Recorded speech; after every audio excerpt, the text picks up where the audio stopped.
Saya kalau dialog dengan pastor pendeta baik di Indonesia maupun luar negeri, selalu saya banggakan Islam. Satu-satunya agama di muka bumi ini yang kitab sucinya tidak bisa dirusak dan diacak hanya Al-Quran. Subhanallah. Inna nahnu nazzalna dzikra wa inna lahu lahafizun. Kami yang menurunkan Al-Quran dan kami yang memelihara. Satu titik pun tidak ada yang hilang dari Al-Quran sampai hari kiamat. Sering saya katakan, demi Allah saya tidak pernah bangga dengan Batak saya bangga dengan Islam saya. Kalau orang menghina pribadi saya, menghina Batak, silakan. Tapi agama dihina, kita harus bangkit. Allahu Akbar. Harus bangkit sampai titik darah penghabisan, karena Al-Quran al-haq datangnya dari Allah.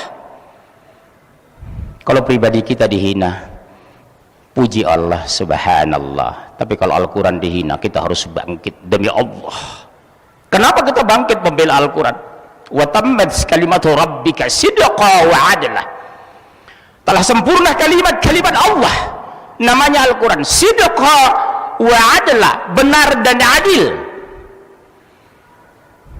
Karena orang yang kembali kepada Al-Quran apa? Fala khaufun alaihim wala hum yahzanun.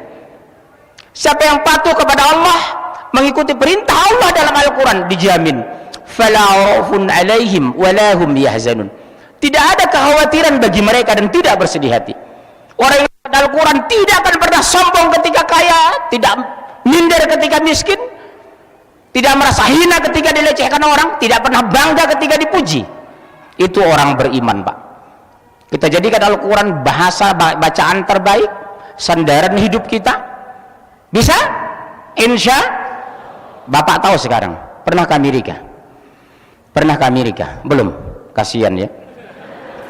Di Amerika itu saya lihat, Pak, bacaan yang paling banyak adalah Al-Quran. Bahkan Paus Benediktus ke-14 di Vatikan, yang terbanyak dia baca malam hari bukan Injil tapi Al-Quran. Dzalikal kitabul la raiba fihi hudal lil muttaqin.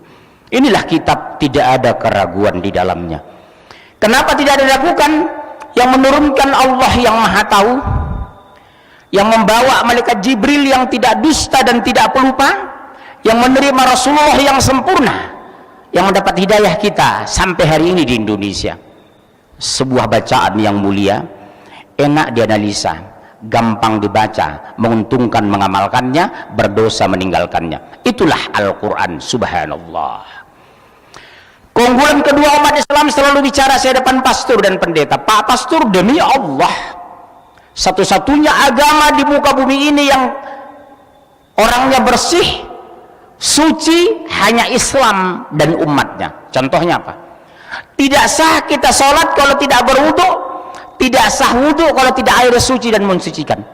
Secara teori medis dan uji klinis, Fanta, Coca-Cola, kopi itu bersih secara medis, tapi maaf, tidak bisa dipakai untuk berwudu. Tapi sayangnya umat Islam hanya membersihkan wudunya, tapi tidak membersihkan lingkungannya. Umat Islam sayang suci ketika berwudu, tapi tidak suci dalam ucapannya. Belum bisa mensolatkan kehidupan seperti dia solat dalam hidupnya. Rajin orang solat kadang masih jahat, suka mengaji tapi masih ngerumpi, suka sedekah tapi kadang masih serakah, berangkat haji tapi masih korupsi. Kenapa? Innas salata tanha 'anil fahsyi wal munkar wal baghi. Fungsi ini belum sempurna pada diri kita. Sesungguhnya solat mencegah perbuatan keji dan mungkar. Tapi kenapa ada orang solat masih memilih Ahok? Betul? Kenapa orang rajin ke masjid tapi dia pimpin orang kafir? Oksigen yang kita hirup dari Allah, betul? Air tanah kita sedot dari Allah, ruh yang di tubuh kita dari Allah, mati kita kembali kepada Allah. Kenapa masih memilih Ahok? Di sini belum sempurna. Mulutnya berucap membaca Al-Quran, tapi hatinya menghina Al-Quran. La tattakhizu yahuda wan nasara awliya. Diharamkan kamu menjadikan orang Yahudi dan Nasrani sebagai pemimpin, sebagai wali, sebagai saksi, sebagai sahabat. Maaf, saya Batak asli, Pak. Bapak saya Situmorang, ibu saya Sitorus, dari Persembilan Porsea, sekampung dengan Jenderal TB Silalahi. SD sampai SMA saya di Sumatera Utara, belum pernah saya jadikan mereka sebagai sahabat terdekat. Gerobak, Bapak tahu gerobak? Gerombolan Batak. atau amuba asli muka Batak, atau gerobak pasir gerombolan Batak susah diusir, betul? Bandung sudah mereka mulai kuasai. Lihat supir-supir angkot, betul? Target mereka pacaran dengan wati Bandung, pura-pura masuk Islam, punya anak murtad. Hati-hati Bu, hati-hati. Sunda suku paling target dimurtadkan, karena Sunda suku terbesar di Indonesia dan suku terbanyak muslim di Indonesia. Saya ulangi Bunda, Islam terbesar di Indonesia dan dunia adalah suku Sunda. Lebih dari 50 juta orang Sunda di Indonesia. Dan suku terkecil murtad, target mereka murtadkan orang Sunda, karena orang Sunda itu santun. Kalau sudah orang Sunda murtad, orangnya santun, gampang mengajak orang masuk Nasrani. Hebat kan teori psikologi mereka. Saya bangga dengan orang Sunda dulu, sekarang berkurang. Saya dulu bangga melihat orang Sunda taat, dulu, sekarang mulai pudar. Sudah muncul orang-orang Sunda yang murtad menjadi pendeta. Hajjah Fatimah, sekarang pendeta Hajjah Fatimah. Di Cirebon, Danu Khalil Winata, Ustadz sarjana dari Sekolah Tinggi Ilmu Agama Islam Cirebon, sekarang pendeta Danu Khalil Winata.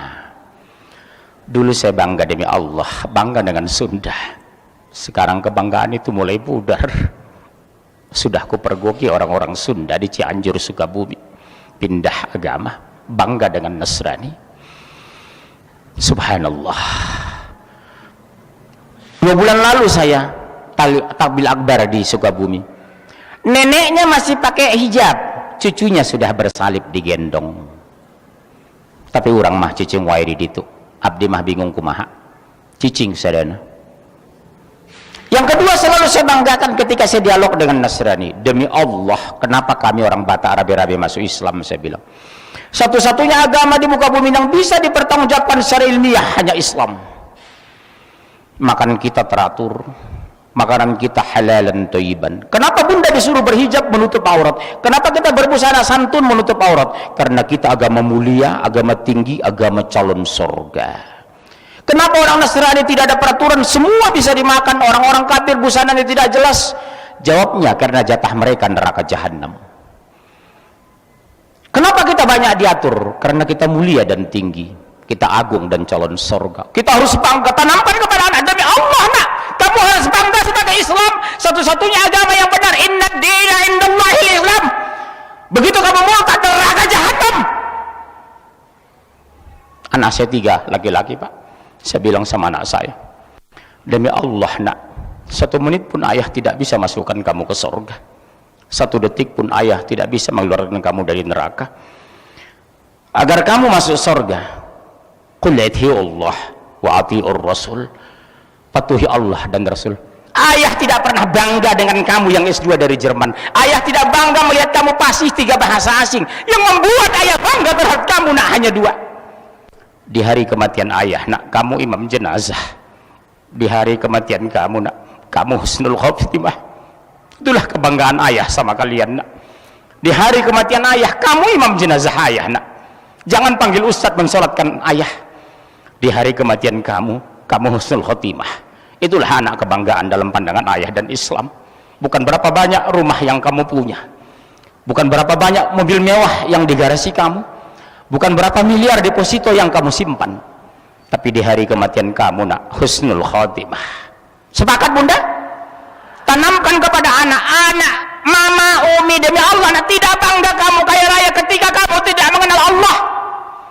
Mama tidak bangga kamu S1 ITB, S2 Jerman kalau kamu tidak bisa sholat jenazah.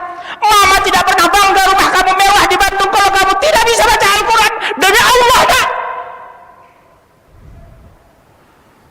tanamkan itu Bunda, mumpung kita masih hidup.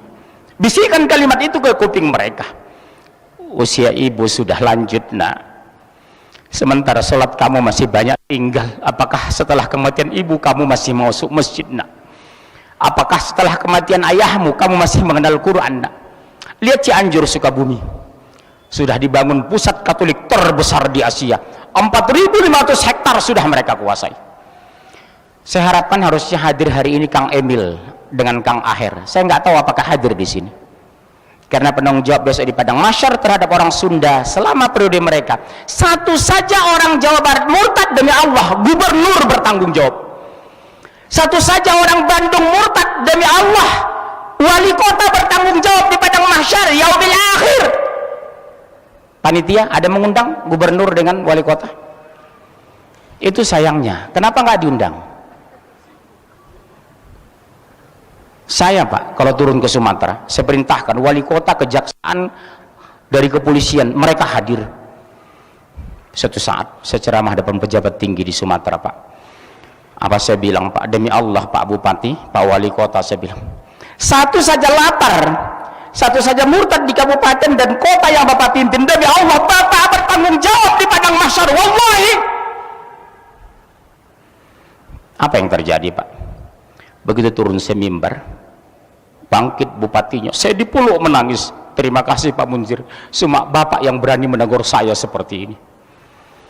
Saya berharap sebenarnya Kang Aher hadir dengan Kang Emil, karena hari ini Jawa Barat dan Bandung sedang dikepung orang-orang kafir, kuasai Sunda, karena Jawa Barat hinterland kota Jakarta. Ribuan orang Sunda sekarang murtad setiap tahun dengan dana puluhan triliun per tahun, memurtadkan orang Sunda di Jawa Barat ini.